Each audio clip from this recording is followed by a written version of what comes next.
Good morning students. आज हम लोग संस्कृत में प्रत्यय के बारे जानेंगे।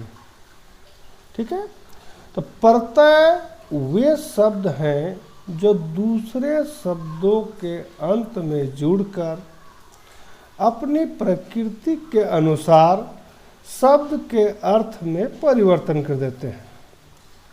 प्रत्यय शब्द दो शब्दों से मिलकर बना है, प्रति प्लस आई। प्रति का अर्थ होता है साथ में पर बाद में, और आय का अर्थ होता है चलने वाला।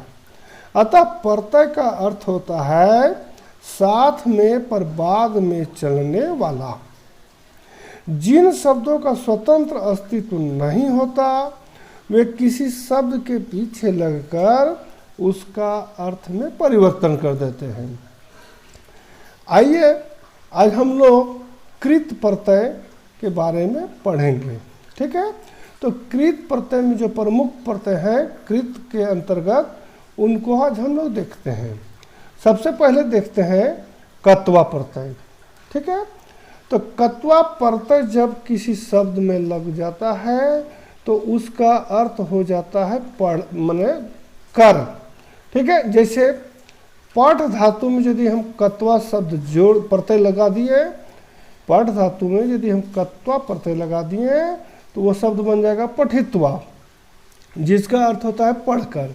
एक वाक्य में समझते हैं, जैसे रामः पुस्तकम पठित्वा खादति, अर्थात राम पुस्तक पढ़कर खाता है।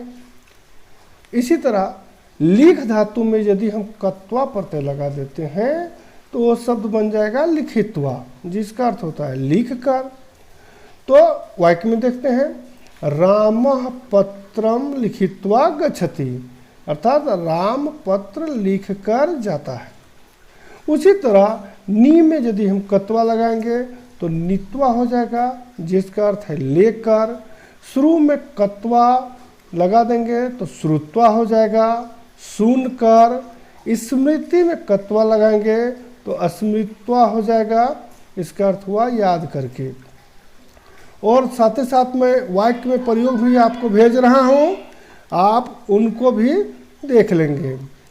उसी तरह स्ना में कत्वा प्रत्यय लगाएंगे तो स्नात्वा शब्द बन जाएगा, उसका अर्थ होगा स्नान करके। उसी तरह जी में कत्वा शब्द जोड़ेंगे तो जित्वा यानी जीत कर। जैसे एक फिर उदाहरण देखते हैं, सैनिकः शत्रुम जित्वा आगच्छति, अर्थात सैनिक शत्रु को जीत कर आता है। उसी तरह क्री में कत्वा जोड़ेंगे तो कृत्वा होगा करके। कृषकः कार्यम कृत्वा आगच्छति। ठीक है, अब आगे देखते हैं हम लोग तुमुन प्रत्यय। ठीक है, तो तुमुन प्रत्यय जो लगता है इसमें इसका मीनिंग हो जाता है के लिए। ठीक है, जैसे पठ धातु में तुमुन प्रत्यय यदि लगा देते हैं तो वो शब्द बन जाएगा पठितुम। पठितुम का मीनिंग हो गया पढ़ने के लिए, यानी तुमुन शब्द का अर्थ होता है के लिए। एक वाक्य में देखिए कैसे बनता है, छात्रः पठितुम विद्यालयम गच्छति, अर्थात छात्र है पढ़ने के लिए विद्यालय जाता है। क्रीड में तुमुन प्रत्यय लगा देंगे तो क्रीडितुम यानी खेलने के लिए, तो छात्रा क्रीडितुम गच्छन्ति। ठीक है, उसी तरह खाद धातु में तुमुन प्रत्यय यदि लगा देते हैं तो क्या हो जाएगा खादितुम, अर्थात खाने के लिए। इसी तरह लिख में तुमुन लगा देंगे तो हो जाएगा लेखितुम, लिखने के लिए। ठीक है, जैसे उदाहरण देखिए वाक्य में, अहम पत्रम लेखितुम इच्छामि। ओके, धाव में तुमुन लगा देंगे तो धावितुम हो जाएगा। दृश्य में तुमुन लगा देंगे तो द्रष्टुम बन जाएगा। ध्यान देंगे यहाँ पर द्रष्टुम थोड़ा सा चेंज हुआ, द्रष्टुम का अर्थ होता है देखने के लिए। पाम में यदि हम तुमुन प्रत्यय लगाते हैं तो हो जाता है पीने के लिए। छात्रा जलम पातुम गच्छति, यानी छात्राएं जो है, छात्रा जो है वो जल पीने के लिए जाती हैं। पूज में उसी तरह लगा देंगे तुमुन प्रत्यय तो पूजा पूजितुम हो जाएगा, इसका अर्थ होता है पूजा करने के लिए। तो विद्यार्थियों इसी तरह से आपको संस्कृत में प्रत्यय को आप देख लेंगे। मैं इसको आपको एक ही चार्ट में सारे प्रत्यय जो दिए हुए हैं उसको मैं एक चार्ट में अभी डाल दे रहा हूँ, आप डाल दिया हूँ, उसको देख रहे हैं। इसमें परीक्षा में आपको पूछता है कि किस प्रकार का पूछता है, जैसे हसित्वा दे दिया और पूछेगा इसमें कौन सा धातु है और कौन सा प्रत्यय है। आपको परीक्षा में केवल इसी प्रकार का करना है। जैसे मान लो हसित्वा दे दिया तो हो गया हस धातु और कत्वा प्रत्यय। मान लो हसितुम दे दिया तो हस धातु और तुमुन प्रत्यय। इसी तरह हसिता दे दिया तो हस धातु और अक्ता प्रत्यय।